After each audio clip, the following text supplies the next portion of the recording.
Welcome to Turbid Station, better known as Murky Station, a classic Payday 2 stealth heist that has made its way over to Payday 3 as this game's first stealth-only experience. Of the two legacy heists added in Update 2, Turbid Station was absolutely the one I was most excited for, although it doesn't seem to have that same legendary status Cook-Off has. For the most part, I think this is an incredible evolution of the old Murky Station, built from the ground up to accommodate Payday 3's plethora of brand new stealth mechanics.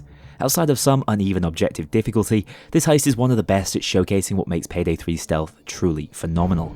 I'm surprised to see how well the public, private and secure areas have been integrated, and that casing mode actually has a part to play within this heist. More than anything though, they've nailed the atmosphere on this one, with the details of the surrounding high-rises and almost foggy waterfront bringing this heist to life. Payday 3 is really flexing its graphical and lighting improvements on locations such as this one.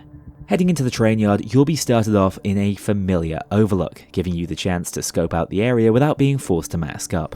Whilst the heavily guarded train yard itself is a secure zone with arrest on-site policies, the tunnels underneath the station are only private, meaning you'll only be escorted out if detected. What I will say is that the tunnels are a fairly sprawling area, so if you do get caught and escorted, be prepared for a long walk with security if you don't have glitch protocol equipped. As was the case in Payday 2, your objectives are fairly self-explanatory. You just need to locate and open up the train carriages containing the target loot, a high-tech satellite system in this instance, and then discover a way to breach their 4 independently unique security systems. 2 of the carts will contain the objective loot, and the other 2 will house additionally securable loot in the form of solar panels and these high-tech looking orbit stabilizers. One nice detail is that all 4 carriages are properly branded with the Quantz logo, making it much easier to discern where they are quickly. As in Payday 2, you can find an equipment schedule on the south side of the yard to help locate the 4 unique security keys, either in the train yard or the basement.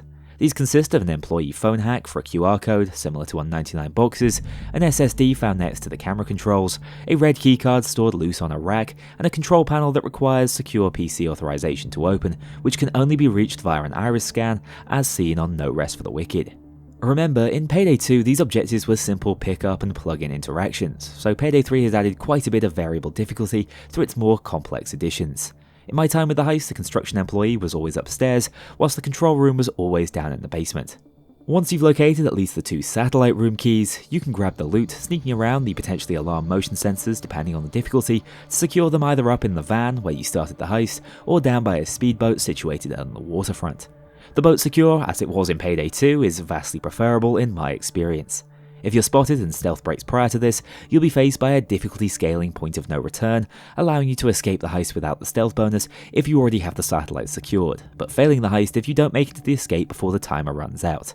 Favours can be used to actually increase this timer and get away with an early slip up on the heist, as well as reducing the number of drones on the heist, increasing the control room security timer, and adding more laws for distraction. At its core though, this remains a simple and relatively short stealth-only heist, but outside of just boiling it down to its most basic objectives, there's a lot more to this one than meets the eye. For instance, it sees the return of camera drones in stealth. These things are actually easier to avoid than their Payday 2 counterparts, as they seem to be constantly moving, so as long as you don't move alongside them, they shouldn't have the time to spot you, but still remains something to be vigilant of when taking out guards. Even better though, they can now also be directly shot down, taking them off the security grid, but also opening up the possibility that their broken remains are spotted and called in by a guard. Map traversal is also something that's been massively overhauled and improved, with ladders gone from Payday 3 and strangely not returning here. Transitions between areas have been altered to enable you to vault up and down them so that the same flanking routes still exist. This has been taken a step further out by the train yard, where you're heavily encouraged to climb up on the roof of trains, granting you a bird's eye view of the heist and allowing you to be more tactical in how you move around it. The only complaint I have here is that fall damage can be quite brutal from the trains themselves, and there are a few places where you can get stuck in the heist geometry, meaning you can find yourself punished for this cat burglar playstyle. Similarly, some new paths have been opened up underneath the train carts, giving you perfect places to hide from drone cams or flank around patrols with lower risk. Again, this heist really leans into that freeform stealth Payday 3 has tried to encourage, and I anticipate every player will develop their own preferred method to move around the map silently. Hell, you can even go for a full casing mode run if you roll the right objectives and want to stay on terra firma at all times.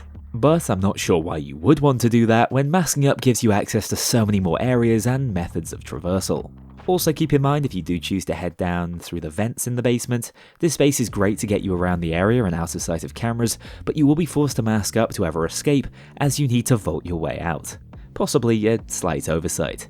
Speaking of cameras, whilst the drones aren't too much trouble, the basement cams are a nightmare, especially when playing on overkill, as they are Titan cams with Cerberus cores, limiting their hack time to just 5 seconds. This makes solo play down the tunnels much more challenging, and with no camera guard to take out, they will remain a constant problem for you.